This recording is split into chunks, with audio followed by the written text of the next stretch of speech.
Narito ang iyong pang-araw-araw na horoscope para sa Aries, para sa araw ng March 6, 2026. Sa pagbukas ng iyong mga mata sa magandang umaga ng March 6, mararamdaman mo ang isang napakalakas na bugso ng sigla na nagmumula sa kailaliman ng iyong pagkatao, na tila ba ay nag-udyok sa iyo na sunggaban ang bawat pagkakataong dadaan sa iyong harapan. Ang enerhiya ng araw na ito ay sadyang nakatuon sa iyong personal na pag-unlad at sa pagpapatatag ng iyong sariling disposisyon. Kaya naman napakahalaga na gamitin mo ang bawat minuto upang ayusin ang iyong mga mitiin ng may sapat na talino at sapat na pagkilala sa iyong sariling kakayahan. Huwag kang matakot na maging una sa anumang larangan dahil ang iyong pagiging matapang at ang iyong likas na pagiging leader ay magsisilbing sulo na magbibigay ng liwanag hindi lamang sa iyong sariling landas kundi pati na rin sa mga taong umaasa sa iyong gabay at lakas ng loob sa gitna ng hamon ng buhay. Pagdating sa iyong karera at mga tungkulin sa trabaho, ang petsang ito ay nagdadala ng isang pambihirang oportunidad kung saan ang iyong bilis sa pagpapasya at ang iyong husay sa pagpapatakbo ng mga proyekto ay lubos na mapapansin ng mga taong may mataas na katungkulan sa inyong organisasyon. Mapapansin nila ang iyong kakaibang determinasyon na tapusin ang mga gawain ng mas maaga sa itinakdang oras habang pinapanatili ang mataas na kalidad ng bawat output. Kaya naman asahan na ang iyong pangalan ay mababanggit sa mga mahahalagang diskusyon tungkol sa promosyon o mga bagong responsibilidad. Huwag kang mag-atubiling ipakita ang iyong galing sa paglutas ng mga komplikadong problema dahil ang iyong mabusising pananaw at ang iyong hindi matatawarang sipag ay sadyang kailangan upang matiyak na ang inyong pangkat ay mananatiling nangunguna sa lahat ng aspeto ng inyong industriya. Sa usaping pananalapi, ang araw na ito ay humihingi ng isang matalinong pagsusuri sa iyong mga nagawang budget upang masiguro na ang bawat sentimo ng iyong pinaghirapang kita ay nailalagak sa mga bagay na tunay na makakatulong sa iyong seguridad at sa pagpapalago ng iyong yaman sa hinaharap. Maaaring may lumitaw na bagong paraan upang kumita ng extra o isang investment na may kinalaman sa teknolohiya o serbisyong mabilis ang balik. Ngunit kailangan mong maging mabusisi sa bawat detalye at basahin ang bawat maliit na letra sa mga dokumento bago ka magbigay ng iyong pagsang-ayon sa anumang transaksyon.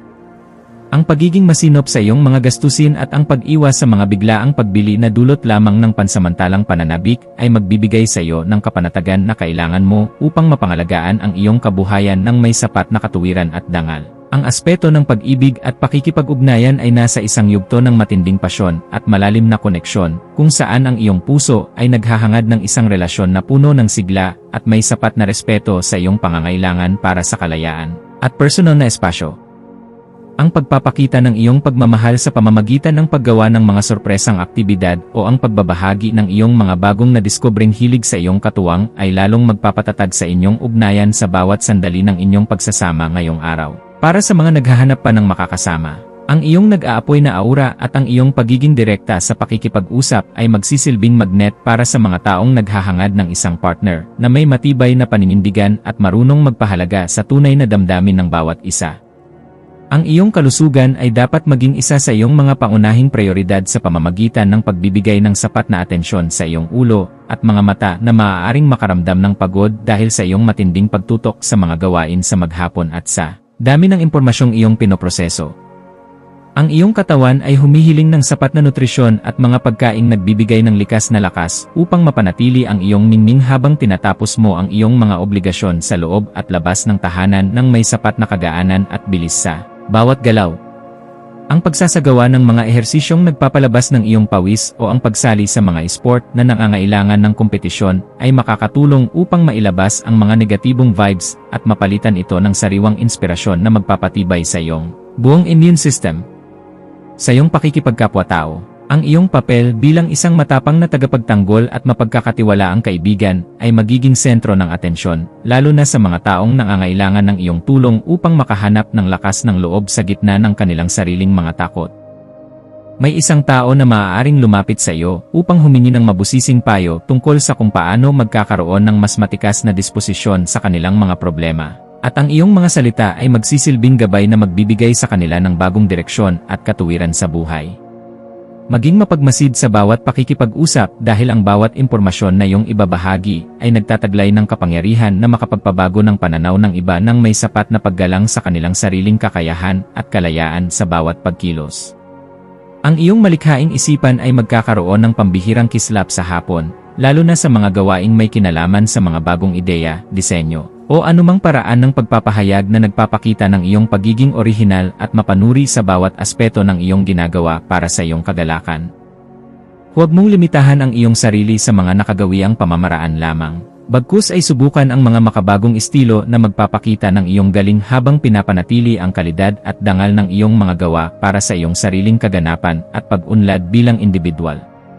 Ang pagbuo ng isang bagay na may layuning magbigay ng inspirasyon at saya sa marami ay nagbibigay sa iyo ng ganap na tagumpay na sadyang napakahalaga para sa iyong emosyonal na pag-unlad bilang isang mahusay at malikhaing aris. Para sa pamilya, asahan ang isang kaganapan sa loob ng tahanan na mangangailangan ng iyong pagiging mahinahon upang maging maayos ang takbo ng inyong samahan sa kabila ng mga posibleng tensyon tungkol sa mga usaping nangangailangan ng mabilis na aksyon at pagkakaisa.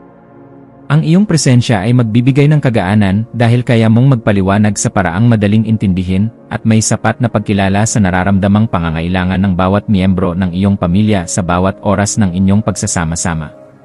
Maging mapagpatawad sa mga pagkakamali ng iyong mga mahal sa buhay, at maging isang gabay na laging handang tumulong sa paghahanap ng solusyon. Dahil ang matatag na pundasyon sa loob ng tahanan ang tunay mong sandigan sa bawat hamon na darating sa iyong buhay.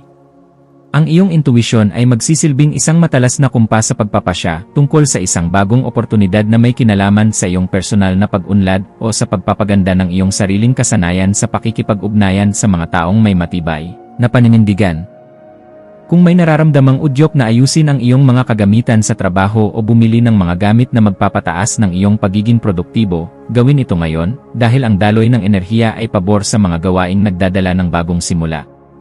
Ang iyong panloob na boses ay malakas na nagpapaalala na handa ka na para sa isang mas mataas na antas ng kaganapan sa iyong pagkatao. Kaya pakinggan ito at huwag hayaang ang mga alinlangan ay humadlang sa iyong asenso patungo sa ganap na tagumpay sa bawat araw. Sa aspeto ng edukasyon at pagkuha ng karunungan, ang iyong isipan ay magiging kasing talas ng isang kidlat na handang unawain ang bawat komplikadong impormasyon upang mahanap ang pinakaugat ng katotohanan sa iyong mga pinag-aralan ngayong araw na ito. Gamitin ang panahong ito upang magbasa ng mga materyales na magpapalawak ng iyong pangunawa sa mga usaping may kinalaman sa pamumuno, estratehiya, o sa mga paraan ng wastong pamumuhay dahil ang mga ito ay sadyang makakatulong sa iyo. Ang bawat impormasyon na iyong matututunan ay magsisilbing hiyas sa iyong isipan, kaya huwag kang titigil sa paghahanap ng liwanag hanggang sa marating mo ang ganap na kalinawan na iyong matagal nang hinahanap para sa iyong sariling seguridad at kaalaman.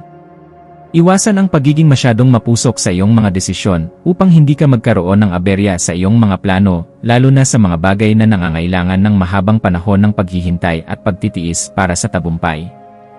Ang pagpapanatili ng isang balanse sa pagitan ng iyong bilis at ng iyong pagiging mahinahon sa paggawa ng bawat hakbang ay isang kasanayan na dapat mong pagtuunan ng pansin ngayong araw upang mas lalo kang irespeto ng lahat. Ang pagpili sa kung ano ang nakakabuti sa iyong pangmatagalang mitiin nang hindi isinasakripisyo ang iyong mga prinsipyo ay magbibigay sa iyo ng mas mabilis na resulta at mas malalim na kagalakan sa bawat sandali ng iyong pagkilos sa anumang larangan na iyong pinasok. Ang iyong espiritual na aspeto ay nangangailangan din ng pagkalinga sa pamamagitan ng paghahanap ng sandali ng katahimikan sa gitna ng iyong abalang schedule upang muling makakonekta sa iyong panloob na lakas na nagbibigay ng direksyon sa iyong buhay. Ang pagninilay-nilay tungkol sa iyong mga tunay na hangarin ay magbibigay sa iyo ng sagot kung bakit kailangan mong maging matatag at kung paano mo magagamit ang iyong talino para sa kabutihan ng iyong sarili at ng iyong kapwa-tao. Ang pagpapasalamat sa bawat biyaya, maliit man o malaki, na iyong natatanggap ay magbubukas ng pinto para sa mas marami pang milagro. Kaya panatilihin ang iyong integridad at ang iyong pagiging marangal sa lahat ng pagkakataon na ibinibigay sa iyo sa bawat oras ng iyong pamumuhay. Maging mapagmasid sa mga dokumento, email, o mga mensaheng iyong matatanggap ngayong hapon. At siguraduhin na naintindihan mo ang bawat detalye bago ka magbigay ng iyong pagsang-ayon upang maiwasan ang anumang aberya sa iyong mga transaksyon sa hinaharap. Ang paghingi ng payo sa mga taong may sapat na karanasan o sa iyong mga mentor ay isang matalinong hakbang na dapat mong gawin upang maprotektahan ang iyong mga interes at ang iyong pinaghirapan sa loob ng mahabang panahon. Ang pag-iingat sa ganitong mga usapin ay magbibigay sa iyo ng kapanatagan na ang iyong mga hakbang ay nasa loob ng katuwiran at hindi ka malalagay sa alanganin dahil lamang sa kakulangan sa mabusising pagsusuri ng bawat datos na dumarating sa iyong harapan. Sa pagdating ng gabi, Maglaan ng oras upang ayusin ang iyong kapaligiran at ang iyong isip sa pamamagitan ng paggawa ng mga bagay na nagpapakalma sa iyong sistema, gaya ng paggawa ng listahan ng mga pasasalamat o pag-aayos ng iyong mga personal na gamit. Ang kaayusan sa iyong kapaligiran ay direktang nakakaapekto sa iyong pakiramdam. Kaya ang pagliligpit ng iyong mga kagamitan at ang pag-aayos ng iyong kwarto ay makakatulong upang maalis ang mga tensyon sa iyong isipan na dulot ng sobrang pagpapakapagod. Ang pagpapasalamat sa bawat tagumpay na iyong nakamit sa araw na ito ay magpapanatili sa iyong positibong disposisyon, na siyang magsisilbing magnet para sa mas magagandang balita na darating sa iyong pintuan bukas para sa iyong patuloy na ikaunlad at kaganapan. Bilang huling payo para sa iyo, laging tandaan na ang tunay na lakas ay matatagpuan sa pagkakaroon ng isang mapayapang puso na laging handang umunawa sa sarili at sa ibang tao nang may sapat na pagmamahal sa bawat sandali ng iyong pagkilos. Manatiling nakatutok sa iyong sariling landas habang nagpapakita ng malasakit sa mga taong nasa paligid mo, dahil ang kaganapan ng iyong pagkatao ay matatagpuan sa pagbabahagi ng iyong liwanag ng may dangal sa lahat ng pagkakataon na ibinibigay sa iyo. Hayaang ang liwanag ng karunungan ang maging gabay mo sa pagtahak sa daan ng iyong mga adhikain, at maniwala ka na sa bawat pagsusumikap mo na magpakita ng kabutihan, mayroong magandang bukas na naghihintay para sa iyo sa bawat sandali. Ang iyong mga maswerteng numero para sa araw na ito ay 1, 9, at 19. Ang iyong maswerteng kulay ay pula o orange na sumisimbolo sa lakas at determinasyon. At ang maswerteng gawain para sa araw na ito ay ang paglulunsad ng isang bagong proyekto, ang pakikipagkarera sa iyong sariling record sa ehersisyo, o ang pag-aayos ng iyong mga plano para sa susunod na linggo upang masiguro na ikaw ay laging handa sa anumang hamon na darating ng may sapat na tiwala sa sarili.